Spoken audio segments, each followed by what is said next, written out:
大家好，这名网友说，一季度的国民经济的报道又出现了习核心啊。我的回复是：你太爱我了，是怕我没有梗吗？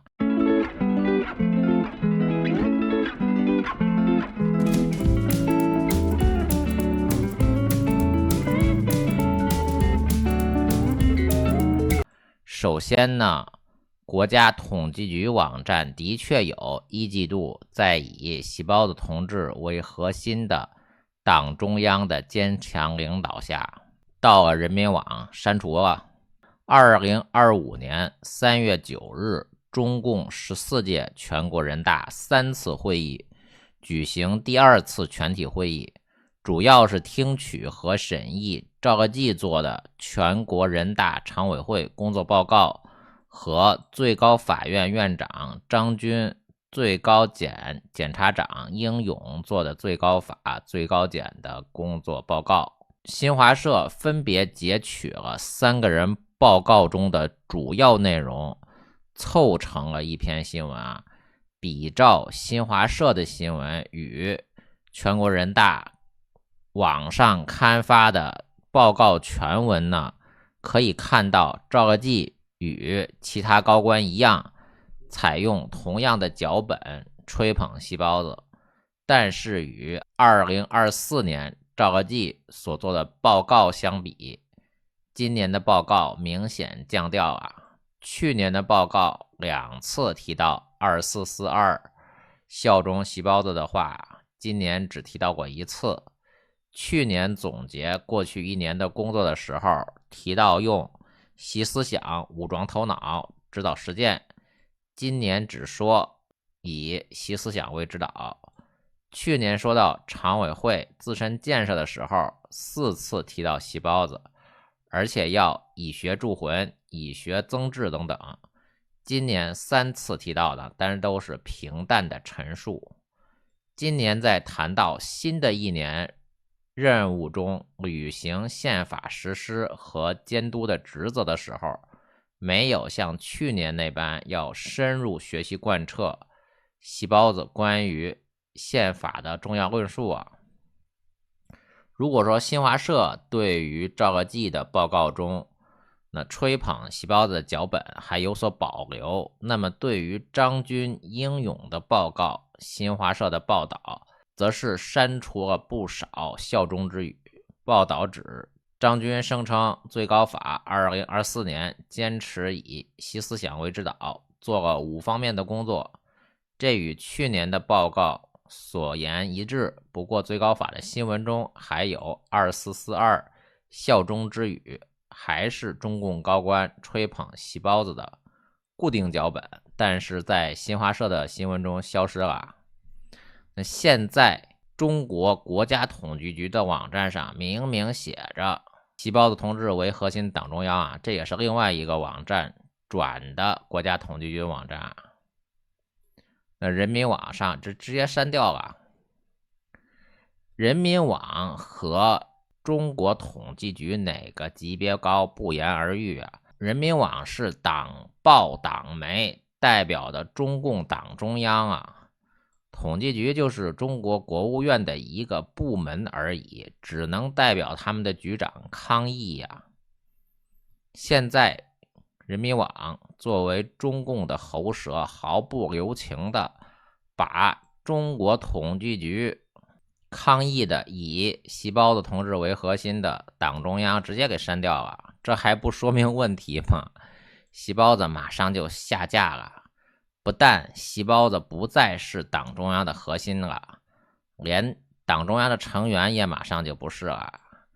就一个小小的中国统计局的局长，他只知道数据造假，跟不上政治形势而已啊。这名网友说，蔡奇、王小红、董军等几个敏感人物都跟随出访了，大包给解读一下。我的回复是：因为不跟着习包子出国的人就抓了呀，习包子恨不得把他所有的马仔都带上跟他出国访问呢。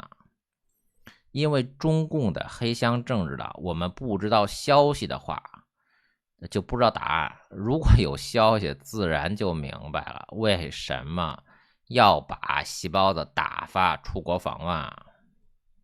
这名网友说董军看着挺正派的，我的回复是我不知道你的性取向啊。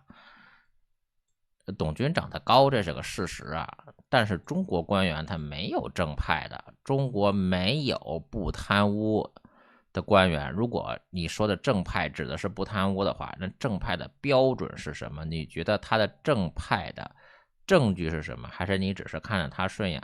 那你要喜欢他，我也尊重你的感觉，对不对？这只能是你的主观判断。如果你觉得他是正派的，那他就是正派的。这位网友说，董军这个人眼光斜视，心中狡诈，为何会有人说正派？此次代表团，我看实在是细胞子最后保一手，自己的马仔蔡奇、王小红、董军、倪岳峰有一个算一个，拖一天算一天，明显看到蔡奇预感到自己要完蛋。陈云说，党内斗争不能开杀戒，否则后代不好办。这几位有几个听的？还有谁？我的回复是我不知道，你怎么知道答案的？但是首先有一个技术性问题啊，你说这倪岳峰啊，河北省委书记倪岳峰，我没有找出来在哪儿啊？哪个是倪岳峰？我可能不认识他。他跟随细胞子出国访问，的确是有抓倪岳峰的预算啊。那细胞子如果带着他出国访问的话，就是还是想保倪岳峰啊，但是没有用，保不了。最多就是多保几个月而已。你说这个拖一天算一天，也就这样啊。其次呢，你说明显看到蔡奇预感自己要完蛋，我不知道你怎么看出来啊？这个能当做证据呢？我真没看出来，我不知道怎么看的这个。但是蔡奇一定会进秦城的，100%啊！甚至蔡奇在任上就会直接进秦城啊。那不在任上，他退了休也要进秦城的。但是我也没有证据啊。除了蔡奇的情妇韦丽被抓了，这个是千真万确的。韦丽的确是蔡奇的情妇，韦丽也的确被抓了，别的证据我暂时没有啊。但是蔡奇一定会被抓的，马上就会公布一个侧面的证据，因为留在中国的人被抓了。如果咱们就猜猜的话，那细胞的新闻后面跟着李强视察北京啊，这尹力我看他也有问题啊，尹力看着也是心里有鬼啊，眼神游移啊，在敷衍李强啊，或者害怕李强抓他，在躲着李强啊。这位网友说，董军既不是国务委员，也不是军委委员，只是挂一个国防部长的头衔，抓不抓他都已经无所谓了。何卫东被拿下，细胞子在中央军委已经是光杆司令了。董军跟着细胞子去越南，估计是怕张幼霞趁着细胞子不在，把董军也顺手拍死啊。我的回复是，这名网友也知道正确答案，我不知道他怎么知道的，只是逻辑推理呢，或者是直觉啊，没有说证据，但是这就是答案呢。这个国防部长的头衔呢，其实对于面子来说还是挺重要的。你比如说对美国来说，这国防部长就是一个实权的职位啊。中国它不是，中国的国防部长跟军委副主席差远了。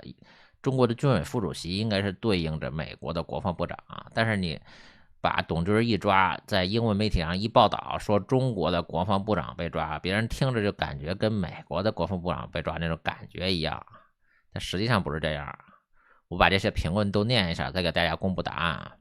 这位网友说，董军应该是通过便捷出卖苗华和何卫东，换取了不抓他的承诺，没有这样的承诺啊，否则他不会再出来参加外事活动了。他最可能的结局是明年2会卸任国防部长，去政协当闲职。我的回复是，你低估了中共政治斗争的残酷性，你低估了中共的残忍啊。这名网友说，董军去越南会不会是怕他离开的时候被人把董军送到北京市委党校3校区陪何卫东啊？这名网友说这个分析有道理。好吧，我公布答案啊。细胞子去云南的时候把何卫东给抓了呀，这次习包子去越南啊，又把于中福给抓了。于中福可能名气就没有那么大呀，没人知道他是谁啊，也是个上将，级别很高啊。中国一共就20个上将还是30个上将现役的。我收到一个消息啊，听北京一个朋友说，今天于中福被抄家了。感谢这位网友啊。于中福呢是中国空军的前政委，现在是人大环境与资源保护委员会的副主任委员啊。因为于中福有人大的身份，大家可以验证这条消息啊。如果于中福真的被抓了，他早晚会公布的。那为什么我收到这条消息我就敢确认这条消息给大家分享呢？就一看他的背景，我给大家稍微一分析他的背景啊，就知道这个人不抓也得抓呀。于中福是不是在习包子访问越南的当天就给抓了，我就不知道了。其实不把习包子从北京支开也不影响抓人呢。所以这个习包子他如果不带着董军，没准董军就被抓了。所以习包子他要把蔡奇、王小红都带上，心头肉啊，最后的一点政治能量。这么看，人习包子还是挺讲义气的嘛。他现在有人大的身份啊，这于中福被抓一定会公布的。2006年3月，50岁的于中福担任南京军区政治部副主任。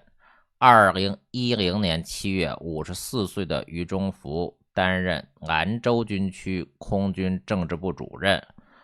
2013年3月，56岁的于中福担任中国空军政治部副主任。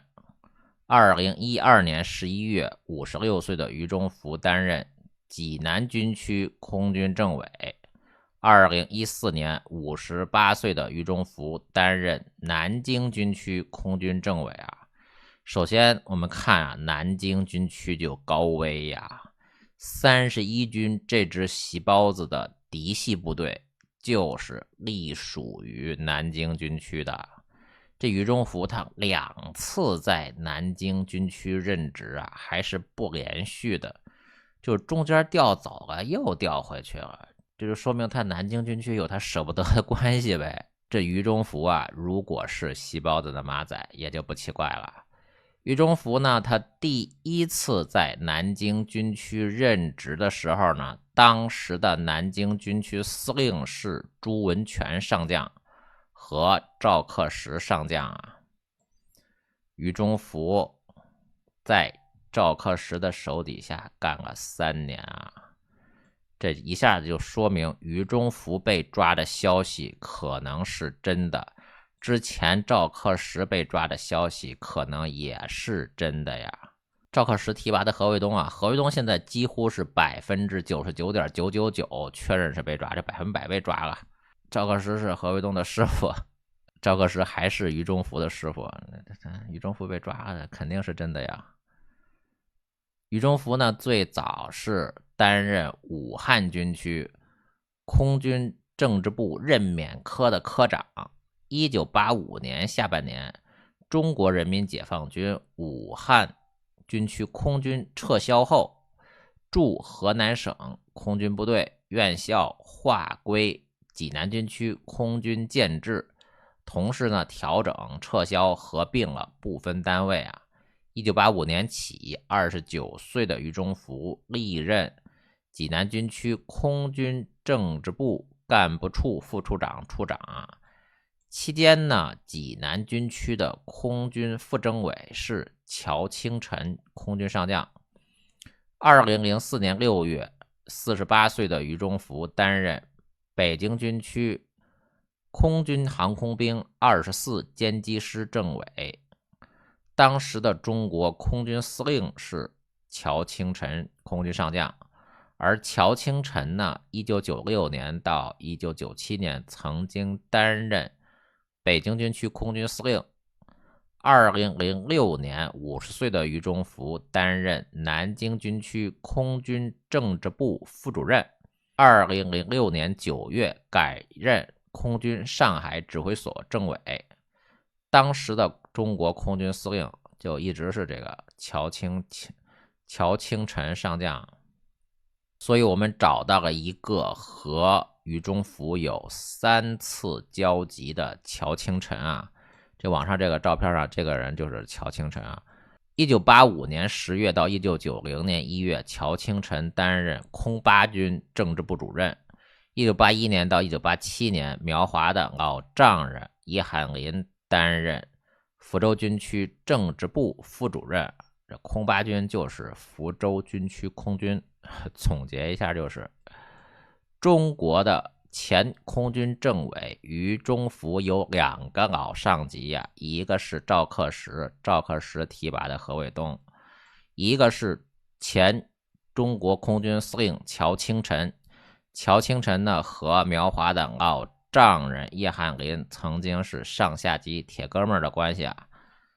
这苗华才是中国军队中细胞子派系的老大。俞中福啊，身上有苗华和何卫东2个人加持啊，这倒霉催的，这不抓也不行啊。所以呢，细胞子他去越南、去马来西亚、去柬埔寨，他不带着蔡奇，不带着王小红，不带着董军，留在中国就被胡锦涛抓走了呀。细胞子大势已去啊。蔡奇、王小红、董军一个也跑不了，这让张艺谋给他们拍个电影，就叫做《秦城》，一个都不能少。蔡奇、王小红、董军主演啊。好的，谢谢大家。